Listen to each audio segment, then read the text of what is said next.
Rajouri Anantnag पार्लिमानी seat पर एक episode आप देख चुके हैं। मुझे बेहद खुशी है कि उस एपिसोड को आपने पसंद किया और आप इंतज़ार कर रहे हैं अब अनंतनाग का।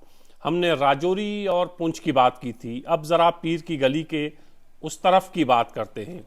नई नई पार्लिमानी सीट है, डिलिमिटेशन हुई है। राजौरी पुंछ जो इससे पहले जम्मू का हिस्सा थे, अब अनंतनाग के साथ हैं। अनंतनाग, कुलगाम और थोड़ा सा शोपियान। ये अजीब बात है, हमारी सरहद शोपियान से मिलती है, लेकिन शोपियान का थोड़ा सा हिस्सा हमारे साथ जोड़ा गया है और बाकी राजौरी अनंतनाग के साथ नहीं है। यही तो सियासत है और सियासतदान यही सब तो करते हैं। ये दाव पेच सियासत में कोई नए नहीं है, हमेशा से होते रहे हैं।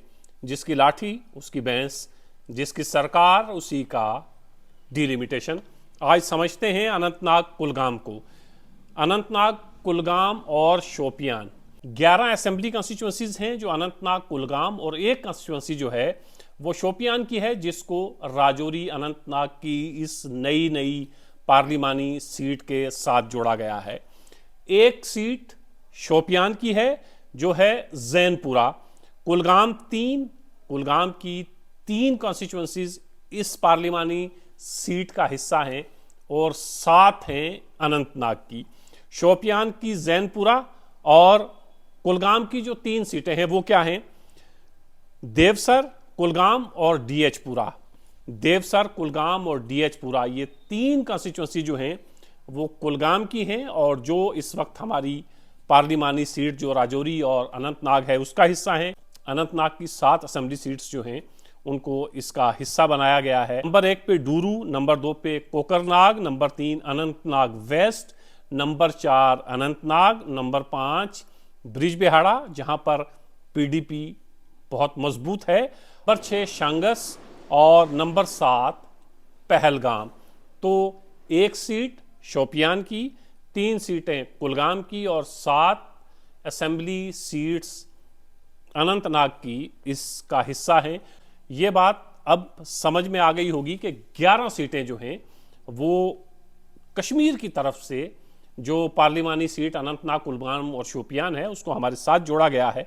अब ज़रा आबादी का तनासुब देखते हैं। हमने इससे पहले वाले एपिसोड में आपको बताया था पुंछ की आबादी कितनी है, राजौरी की आबादी कितनी है, कुल आबादी कितनी है और उसमें पहाड़ी गुज्जर आबादी कितनी है। पहले जैनपुरा की बात करते हैं जो शोपियान डिस्ट्रिक्ट का हिस्सा है और जिसकी एक असेंबली की सीट को हमारे साथ जोड़ा गया है। एक कॉन्स्टिट्यूंसी जो है वो हमारे साथ है जैनपुरा। उसकी कुल आबादी है 1,21,315। कुलगाम की कुल आबादी है 4,24,483। अनंतनाग की कुल आबादी है 10,78,602 और कुल आबादी, टोटल आबादी जो 11 सीटें हैं असेंबली की जिनको हमारे साथ जोड़ा गया है राजौरी अनंतनाग के साथ, तो उनकी कुल आबादी है 16,24,400। ये कुल आबादी है यहाँ की, राजौरी पुंछ के मुकाबले में बहुत ज़्यादा। लेकिन पिछले एपिसोड में भी मैंने आपसे ये गुजारिश की थी और आपको ये बताया था कि राजौरी और पुंछ के लोग जिस तरह वोट डालने के लिए बाहर निकलते हैं, क्या कश्मीर की वो सूरत हाल है? क्या कश्मीर के लोग भी जोक तर जोक इतनी बड़ी तादाद में वोट डालने बाहर निकलते हैं या निकलेंगे, वो भी पार्लिमानी सीट के लिए? जब हम कश्मीर में अपने कुछ दोस्तों से बात करते हैं तो उनका मानना ये है माजी में कश्मीर के लोग वोट डालने के लिए बाहर कम निकलते रहे हैं। ख़ास तौर से पार्लिमानी सीट में उनकी दिलचस्पी बहुत ज़्यादा नहीं होती है, लेकिन इस बार उनको लगता है कि वोट डालना है और बड़ी तादाद में डालना है ताकि कैंडिडेट उसी तरफ का जीत कर पार्लियामेंट में पहुंचे। पिछले 20 साल का मुताला करें कि वोटिंग परसेंटेज क्या रही है पिछले 20 साल में, कहां पर वोट ज़्यादा पड़े हैं, कहां पर कम पड़े हैं। ख़ास तौर से ये पार्लिमानी सीट के लिए, एमपी के लिए कौन से ऐसे इलाके हैं जहां ज़्यादा वोट पड़े हैं, कितनी परसेंटेज रही है, और बाकी इलाके जहां पर कम वोट पड़े हैं उसकी परसेंटेज क्या रही है। तो पिछले 20 सालों में वो इलाके जहां बहुत ज़्यादा वोट डालने के लिए लोग निकले हैं वो है कुकरनाग, डूरू, पहलगाम और डीएचपुरा। डीएचपुरा को आप समझिए कि डीएचपुरा ये वो इलाका है जहां पर नूराबाद सकीना इट्टू की कंस्टिट्यूंसी है और यहाँ बड़ी तादाद में लोग सकीना इट्टू के साथ जुड़े हुए हैं और वो बाहर निकलते हैं, वोट डालते हैं। तो ये नूराबाद जो है अब नूराबाद नहीं है बल्कि इसको जोड़ दिया गया है डीएचपुरा के साथ। तो ये 4 जगह ऐसी हैं जहां के लोग बाहर निकलते हैं, वोट डालते हैं। 4 कॉन्स्टिट्यूंसीज के लोग ज्यादा तादाद में बाहर निकलते हैं, वोट डालते हैं। कुकरनाग, डूरू, पहलगाम, डीएचपुरा। और यहां तकरीबन 50 से 60% वोट डालने के लिए लोग बाहर निकले हैं। लेकिन इसके अलावा परसेंटेज क्या रहती है? बाकी जितने भी इलाके हैं, कुकरनाग, डूरू, पहलगाम और डीएचपुरा को अगर आप हटा दें, बाकी जितने इलाके, ये 4 हैं और 7 जो कॉन्स्टिट्यूंसीज हैं उनमें वोट की परसेंटेज तकरीबन 25 से 30% रहती है, ना के बराबर। तो ये 4 जो इलाके हैं यहां वोट परसेंटेज 50 से 60% है। बाकी 7 जो कंस्टिट्यूंसीज हमारे साथ जुड़ी हैं, जो पार्लियामेंट अनंतनाग राजौरी जो पार्लिमानी सीट है, इसके साथ बाकी जो 7 कंस्टिट्यूंसीज हैं वहां वोट परसेंटेज 25 से 30% रहा है। तो यहां देखिएगा वोट परसेंटेज बिल्कुल गिर जाता है। जब हम अगले एपिसोड में, तीसरे एपिसोड में जब हम मुआवजा करेंगे अनंतनाग, कुलगाम, शोपियान का और इधर राजौरी और पुंछ के साथ, तब हम इस पर बात करेंगे क्या राजौरी और पुंछ में कुछ ऐसे इलाके हैं जहां 20 से 25% पोलिंग होती है, जो वोटिंग परसेंटेज अनंतनाग, कुलगाम या शोपियान में कम होती है और आबादी वहां की राजौरी और पुंछ के मुकाबले में ज्यादा है। तो क्या जब वोट डाले जाएंगे तो वो बराबरी पे आ पाएंगे या नहीं आ पाएंगे? अगर बराबर आते हैं तो क्या सूरत निकलेगी, और अगर बराबर नहीं आते हैं, वोटिंग परसेंटेज कश्मीर का बढ़ता है, तो फिर खित्ता पीर पंजाल के वो कैंडिडेट जो इसमें उतरेंगे उनके लिए क्या रहेगा? इसके लिए आप मुझे 2 दिन का वक्त देंगे, क्योंकि यहाँ बहुत सारे फैक्ट्स एंड फिगर्स की बात करनी होती है और बहुत मोहतात भी रहना होता है, बहुत ज़्यादा तहकीक भी करनी होती है। कुछ हमारे दोस्त हैं, कुछ कश्मीर से हैं, कुछ जम्मू से हैं, कुछ राजौरी से हैं, जो मेरी मदद भी करते हैं इस सिलसिले में। तो ये बहुत ज़्यादा तहकीक करने के बाद ये 5 से 8 से 10 मिनट तक का एपिसोड एक बनता है। तो अगले एपिसोड में हम राजौरी, पुंछ, अनंतनाग, कुलगाम और शोपियान की बात करेंगे। एक चीज़ और मैं आपको बता दूं कि पीर की गली के उस तरफ के वो इलाके जो राजौरी, पुंछ के साथ जुड़े हैं, यहाँ गुज्जर आबादी भी अच्छी खासी तादाद में मौजूद है। कितनी आबादी है गुज्जर? 1,30,581, तकरीबन 8%। उस तरफ तकरीबन 8% जो कुल वहाँ की आबादी है उसका 8% हिस्सा जो है वो गुज्जर आबादी का है। कुलगाम में 5% हैं, अनंतनाग में 10% हैं, शोपियान का चूंकि थोड़ा सा हिस्सा हमारे साथ जुड़ा है उसमें भी 0.2% हैं। तो 1,30,581 गुज्जर वोट भी उस तरफ है। वो किस तरफ जाएगा?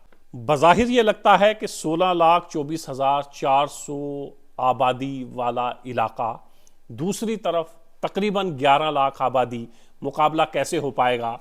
जीत यकीनन उसी तरफ की होगी। लेकिन जरा ठहरिएगा, यहां बहुत सारी और चीजें समझने की हैं। कौन कौन से ऐसे लोग हैं जो कश्मीर में भारतीय जनता पार्टी की तरफ से वोट काटने का काम करेंगे या भारतीय जनता पार्टी की तरफ से नहीं भी करेंगे? अगर वो कैंडिडेट मैदान में उतरते हैं तो कहां कहां किस कश्मीर के कैंडिडेट का जो अनंतनाग से, कुलगाम से होगा, किस कैंडिडेट का कितना नुकसान होगा? और फिर हम राजौरी और पुंछ की तरफ जब आएंगे तो यहां भी हम देखेंगे कि कौन मजबूत है और मजबूत होने के बाद कौन से ऐसे कैंडिडेट हैं जो अगर मैदान में उतरते हैं तो वोट परसेंटेज जो उस मजबूत कैंडिडेट को पड़नी है उसमें कमी आ सकती है। यकीनन दोनों तरफ के मामलात जो हैं वो बहुत मुश्किल से समझने वाले हैं। वहां के लोग यकीनन ये चाहेंगे कि कैंडिडेट वहां से जीते। इधर राजौरी, पुंछ के लोग भी यही चाहेंगे कि कैंडिडेट यहां का हो, उनका अपना हो। उसकी वजह यह है कि एक जमाने से राजौरी, पुंछ से कोई पार्लियामेंट में नहीं पहुंचा है। चौधरी तालिब एक ज़माने में पहुंचे थे, उसके बाद राजौरी, पुंछ के लोग इंतज़ार ही करते रहे। राजौरी, पुंछ के लोगों को लगता है कि ये मौका है कि किसी अपने शख्स को जिताएं और उसको पार्लियामेंट में भेजें। दूसरी तरफ अनंतनाग, कुलगाम और शोपियान, वहाँ के लोग भी ये चाहेंगे कि कैंडिडेट वहीं से जीते। एक लकीर है बीच में, वो लकीर है पीर की गली मुगल रोड, जो 4 से 5 महीने बंद रहती है। तो जाहिर है उधर का एमपी हो या इधर का एमपी हो, उसका राब्ता तकरीबन 4-5 महीने के लिए एक दूसरे से कट जाएगा। आसान नहीं होगा किसी के लिए भी जीतना, और कमाल ये है कि ये पहली कंस्टिट्यूएंसी होगी कि जहां का एक हिस्सा एक तरफ का है, दूसरा हिस्सा दूसरी तरफ का है। एक तरफ की अक्सरियत दूसरी तरफ की अक्सरियत की जबान नहीं समझती है, कल्चर नहीं मिलता है, तो किस तरह ये चीज़ें मैनेज होंगी।